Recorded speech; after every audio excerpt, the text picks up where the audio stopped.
Hi, I'm Dr. Benjamin Shadwick with Ruth's Choice, and this is another episode of Ruth's Torah Gleanings. And of course, remember, Ruth's Torah Gleanings is about looking at the Torah portions, or the Bible, from a Gentile perspective, even though the Bible was written, as we know, by the Jewish people. But it's looking at it from a perspective that is Gentile, hence Ruth. So today's Torah portion is called Miketz, which means after or at the end of. And it's very cool. It's in Genesis 41 through 44:17, those chapters. And every one of those things have to do with being after or at the end of. It starts off, and Pharaoh had a dream after 2 years.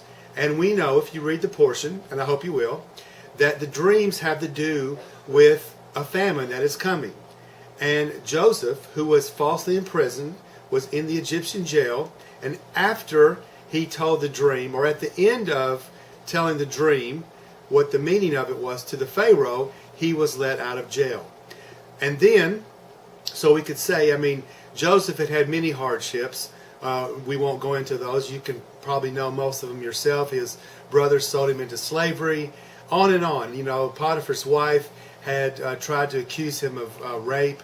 Just many, many horrible things. And Joseph was an impeccable character and a great man of God. And so these things weren't true of him. So after his hardships, though, at the end of Joseph's hardships, he had 2 sons. And one of his sons was named Manasseh. And this means made to forget. And so at the end of his hardships, he had this beautiful son, Manasseh, which caused him to forget his hardships. His second son was named Ephraim. And as Ephraim means to become fruitful. So at the end of his hardships, or after his hardships, Joseph became a very fruitful man. We know that he was given second in command of all of Egypt. So he had many blessings. His family was able to come to him. He saved his family out of the famine, out of Canaan. Just so many incredible things. So at the end of his hardships, Joseph lived happily ever after, you could say. And the interesting thing is that this Torah portion, Miketz, usually always occurs during the season of Hanukkah. And Hanukkah, of course, was the time, Hanukkah means dedication. So the temple had been destroyed, or not destroyed, but desecrated by the Greeks, by Antiochus Epiphanes.